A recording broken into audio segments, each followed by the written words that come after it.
राजस्थान माध्यमिक शिक्षा बोर्ड कक्षा 10वीं के विद्यार्थियों के लिए नागार्जुन द्वारा लिखित कविता फसल की चर्चा आज मैं इस वीडियो के माध्यम से करने जा रहा हूँ। सबसे पहले आचार्य वृंद की एक प्रेरक बात हम सुने। आप देख पा रहे हैं, पढ़ पा रहे हैं कि करे बुराई सुख चहे कैसे पावे कोई।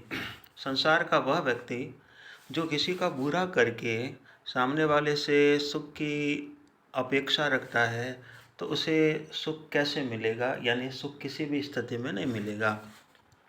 रोपे बिरवा आँख को आम कहाँ ते होए।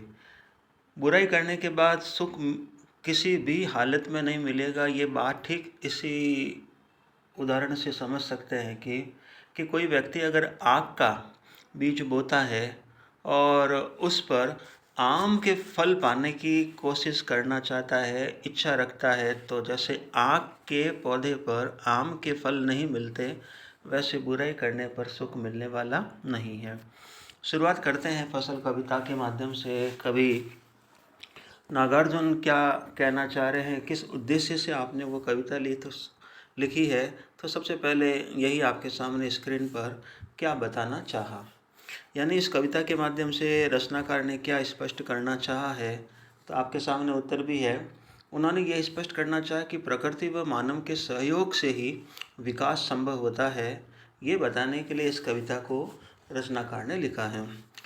अब उदाहरण के तौर पर उन्होंने फसल डेवलपमेंट के लिए किन किन फैक्टर्स की ज़रूरत होती है उनका यहाँ पर जिक्र किया है।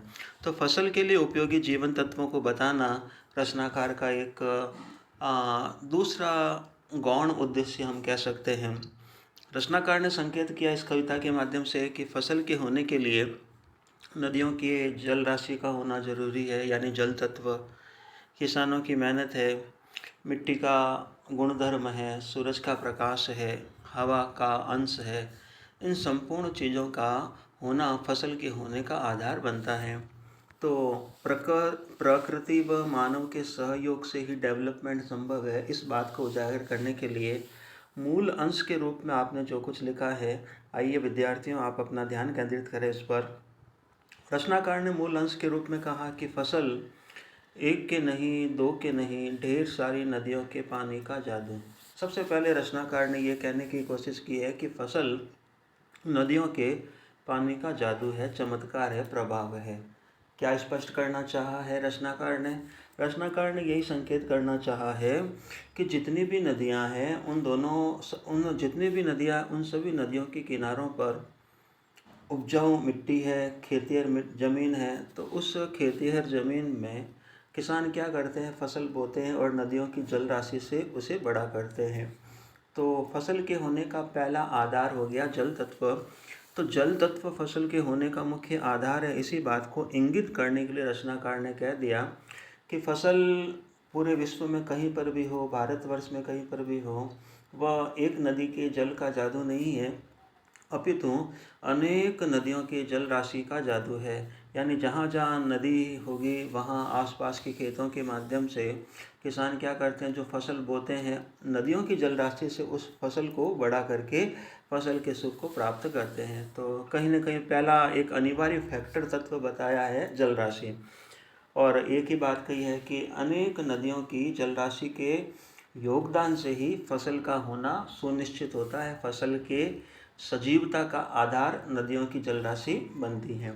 रचनाकार ने दूसरी तरफ संकेत किया है कि लाख लाख कोटि कोटि, कोटि कोटि का मतलब है करोड़ों करोड़ों हाथों के स्पर्श की गरिमा। रचनाकार ने कहा कि फसल करोड़ों लाखों करोड़ों किसानों की मेहनत का प्रतिरूप है, मेहनत का परिणाम है। तो लाख लाख कोटि कोटि हाथों के स्पर्श की गरिमा का मतलब रचनाकार संकेत करना चाह रहे हैं कि केवल नदियों की जल राशि से ही फसल का अस्तित्व संपूर्ण नहीं होता है। जब तक किसानों के हाथों की मेहनत का स्पर्श फसलों को नहीं मिलेगा, किसानों के मेहनती हाथों के स्पर्श की गरिमा यानी उसका महत्व फसल के साथ नहीं जुड़ेगा, फसल ग्रोथ नहीं करेगी, फसल बढ़ेगी नहीं। तो कहीं ना कहीं रचनाकार ने संकेत करना चाहा है कि भले ही हम कहें कि नदियों की जल राशि का जादू फसल के रूप में हमारे सामने आता है, लेकिन फसल के होने का दूसरा मुख्य फैक्टर होता है किसानों की हाथों की मेहनत। तो इसी को किसानों की मेहनत भी फसल के लिए जिम्मेदार है, इस बात को बताने के लिए राइटर ने संकेत किया है कि लाख लाख कोटि कोटि हाथों के स्पर्श की गरिमा, यानी लाखों करोड़ों किसानों की मेहनत का प्रतिरूप खेतों में खड़ी फसलें होती है। फिर उन्होंने कहा कि एक की नहीं, दो की नहीं, हजार हजार खेतों की मिट्टी का गुण धर्म।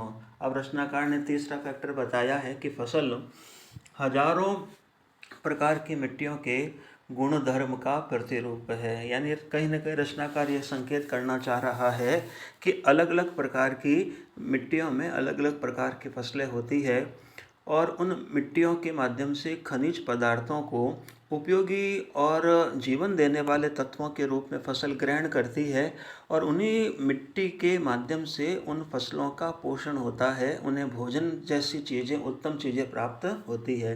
तो रचनाकार ने कहा कि कहीं न कहीं हजारों खेतों की मिट्टी का गुणधर्म के प्रतीक के रूप में फसलें मौजूद है, यानी फसलों के होने के लिए मिट्टी का उपजाऊपन बहुत मायने रखता है। ये रचनाकार यहाँ पर संकेत करना चाहते हैं। अब रचनाकार ने कहा कि फसल क्या है, और तो कुछ नहीं है, वह नदियों के पानी का जादू है, वह हाथों के स्पर्श की महिमा है, भूरी काली संदली, संदली का मतलब है चंदन जैसी मिट्टी का गुणधर्म है। अब अंत में दो फैक्टर और बता दिए रचनाकार ने फसल के होने के लिए, और अंतिम पंक्तियों पर ध्यान देना आप सभी कि रूपांतर है सूरज की किरणों का, यानी फसल के होने के लिए सूर्य का प्रकाश भी बहुत अपने आप में महत्वपूर्ण है। विज्ञान भी इस बात की तरफ इशारा करता है कि प्रकाश संश्लेषण की क्रिया के माध्यम से जब धीरे धीरे वायुमंडल में कार्बन डाइऑक्साइड, अनेक प्रकार की गैसें रिलीज होती है, तो आप लोगों ने देखा होगा कि उस पेड़ पौधे क्या करते हैं, भोजन बनाने के रूप में कार्बन डाइऑक्साइड गैस को क्या करते हैं, ग्रहण करते हैं। तो कहीं न कहीं सूरज का प्रकाश भी, वायुमंडल में उपस्थित गैसें भी फसल के होने का आधार है। अब इन दोनों ही बातों की तरफ इशारा करते हुए अंत में कवि ने लिखा है कि रूपांतर है सूरज की किरणों का, यानी फसल के परिपक्व होने में, फसल पर दानों के रूप में, फल के रूप में जो अंतिम मानव उपयोगी, प्राणी उपयोगी चीज़ जो डेवलप होती है फसल के ऊपर, उसके लिए सूरज के प्रकाश का भी अपना एक महत्व है। सूरज के प्रकाश के बिना निस्संदेह फसल का अंतिम उत्कर्ष और उत्कृष्ट रूप, जन कल्याणकारी कहें, प्राणियों के लिए उपयोगी जो फसल होती है, उस उपयोगिता को सूरज के प्रकाश के माध्यम से पूर्णता प्राप्त होती है। इसलिए रचनाकार ने लिखा है कि ये सूरज के प्रकाश का बदला हुआ रूप ही फसल है। और अंत में कहा सिमटा हुआ संकोच है हवा की थिरकन का। थिरकन वैसे तो बोलते हैं संगीत के साथ डांस करने की अदा को थिरकन बोलते हैं, लेकिन रचनाकार संकेत करना चाह रहे हैं कि हवा यानी वायुमंडल में मौजूद अलग अलग प्रकार की गैसें भी फसल के अस्तित्व का सबसे बड़ा आधार है। तो इस प्रकार रचनाकार ने एक बात कहने की कोशिश की है कि किसी भी फसल के अस्तित्व के लिए जल, मेहनत, मिट्टी, सूरज का प्रकाश और हवा, इन संपूर्ण तत्वों का सामूहिक जो योगदान होगा, तो ही फसल का अस्तित्व पूर्णता की तरफ बढ़ेगा, अन्यथा नहीं बढ़ेगा। तो कुल मिला के इस कविता के माध्यम से एक तरफ से रचनाकार ने संकेत किया है कि किसी भी फसल के पूर्णता के लिए नदियों की जल राशि का होना जरूरी है।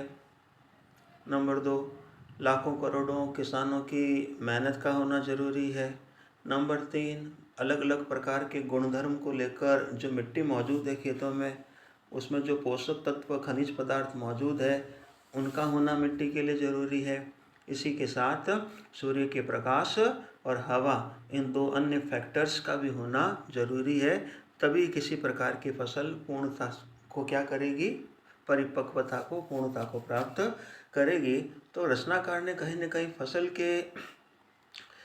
फसल शीर्षक के माध्यम से एक बात हमें समझाना रचनाकार ने चाहा है कि प्रकृति व मानव के सहयोग से ही विकास संभव है।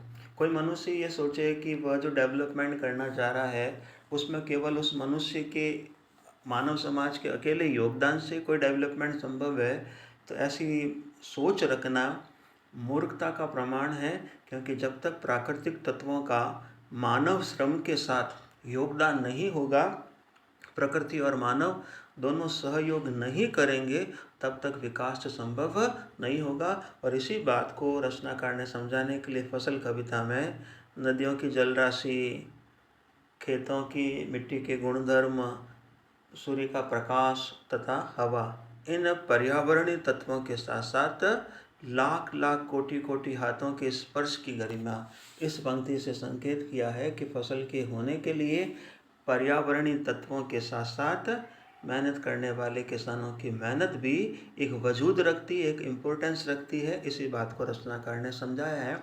और कुल मिला के हमने भी कहीं न कहीं बार बार भक्तिकालीन कवियों के माध्यम से हो, विज्ञान के जरिए हो, हमने पढ़ा है कि संपूर्ण जीवों का विकास पंचभूत तत्वों पर डिपेंड है। लेकिन संपूर्ण जीवों का विकास पंचभूत तत्वों पर डिपेंड होने के साथ साथ विकास का प्रोसेस मानव के सहयोग और परिश्रम पर भी निर्भर है। इसी बात को यहाँ पर रचनाकार ने स्पष्ट किया है। धन्यवाद।